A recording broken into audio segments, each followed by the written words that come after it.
we find that African slaves resisted right from the shores of Africa. When they knew that they were being taken away from their families, that they resisted, and they would jump off the boats. They would struggle with everything that they had. Also, we find that in the Middle Passage itself, we find that boats were taken over by the slaves, and the Amistad boat, the famous, well-documented boat, has come into popular literature and understanding. And this Amistad is an example of resistance of the slaves. And so this struggle continued right into the Americas. Muslims resisted in Jamaica, in Trinidad, in St. Vincent, in all regions within the Caribbean basin, in Central America, in the United States. There were different forms of slave revolts. There was in America Nat Turner, Denmark Vesey. There were so many different ways to resist. It is reported also a woman, Harriet Tubman, developed the Underground Railroad, where she enabled Muslims or African people to flee from the South into Canada. And so this became one of the greatest African resistance in the West. What concerns us here is to bring out an aspect of this resistance that in the past has been overlooked. And that is the presence of Muslims. It is now recognized that over 30% of the slaves brought to the Americas were Muslims. Now we are seeing documentation coming to the surface. We are seeing that Muslims maintained their culture of writing Arabic, that they maintained the ability to express the Quran, to express their Islamic culture, even though they were in a state of slavery. One of the most well-documented resistances that happened in the West was the case of Brazil. Brazil was a Portuguese colony that was developed in the early part of the slavery period, and it was known for its high production in sugarcane. From 1540 to 1570, the Indians, the native people of Brazil, were used in order to deal with the sugarcane, but they couldn't handle the pressure, and this was their original land. So they refused to submit and either would die on the plantation or they would escape. And so Africans were brought from the Senegambia region, from Benin, coming down from Nigeria and that part of West Africa, and also from Angola.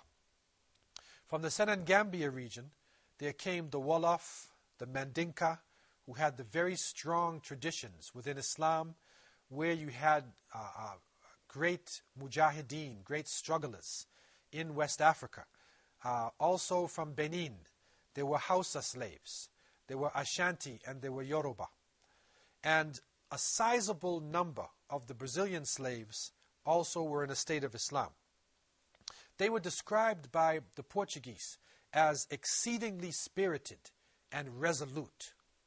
They were also described as the most intelligent element amongst the imported Africans, because many of them could read and write the Arabic language. So amongst the slaves that came to Brazil, and this is a special phenomena that happened in Brazil, and we don't find it like this anywhere else in the Americas. There were a number of imams and teachers called malams amongst the slaves. And so they were able to unite the tribes, and they were able to actually concentrate themselves into Islamic communities.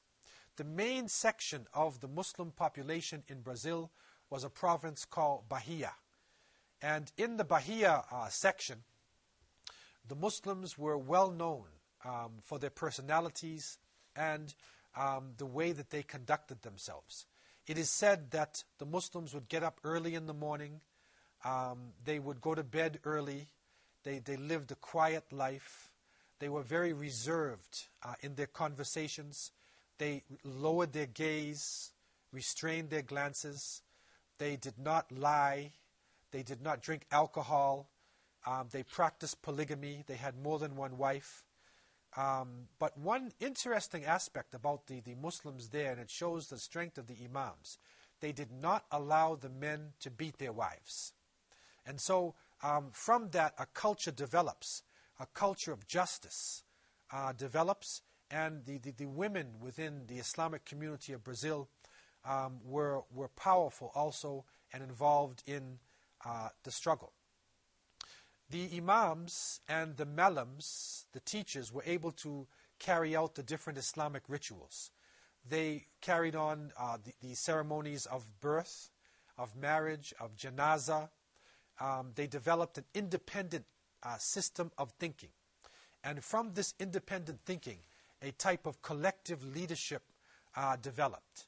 And this leadership had the concept of Amir, where the masses of the Muslims related to their leader and were prepared to do anything if it was commanded by their leader in the name of Allah subhanahu wa ta'ala. And so in May 27th, 1807, the first revolt took place in Bahia. It was a powerful revolt. And the intention of this revolt was to kill the masters, poison the water system, and to return to Africa. But unfortunately, spies, weak-minded hypocrites, munafiqeen, in the ranks of the Muslims, gave the information over to the authorities. And the government then waited for the revolt, and just before it was about to take place, they suppressed it, and they killed the leaders. But they took some of the people who were involved in it, and they put them on boats, and they sent them back to Africa. The second major revolt was in 1814, between 1814 to 1816. This was a spontaneous revolt. It was not organized in the way of the first revolt. And because of this lack of organization and the spontaneous nature of the revolt, they were able to kill many of the masters, and they were able to capture certain sections of the land, but they were eventually put down, and many of their ringleaders were either killed or sent back to Africa. The largest revolt took place in 1835, and this is known as the Great Revolt of the Malays. What is important to understand is that this revolt was led by Muslim scholars, and there were 10 Muslim scholars in particular who gathered together and who wrote different documents. They would send the wathiqa to the other people, and you can see a document here which is actually from Brazilian Muslims, written in the Arabic language. And so the leaders of these revolts came from different parts of West Africa. The well-known Sheikh Dandara was a Hausa Muslim. Sheikh Sanim was a Yoruba Muslim. Malam Abu Bakr Ahuna was also a Yoruba, and he was the most well-known person of the revolt, and also Malam Bilal. He was also Yoruba and a well-known person within the revolt. What happens now in this concentration, that we find a powerful force coming out of the Muslims. They literally had developed masjids. There were 20 known masjids in Salvador, which is like the capital of Bahia.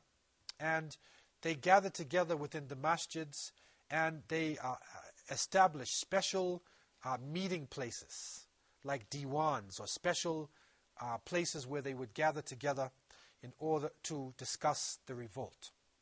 And so, through these secret meetings and their connection with their Amir, and by communicating in the Arabic language and taking a special oath from the people, they were able to spread the word of a large revolt far and wide, and it was not detected by the authorities.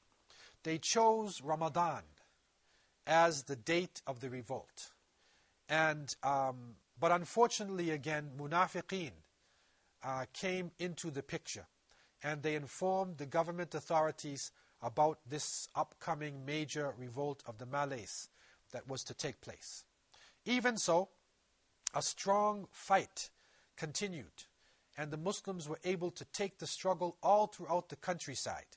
They were able to conquer certain sections within Salvador, but because of the technology, the weapons, and the organization of the Portuguese army, the revolt was actually eventually put down, and a mass deportation happened, where many of the leaders and many of the people involved in the revolt, instead of just being killed, they were put on boats and they were sent back to West Africa.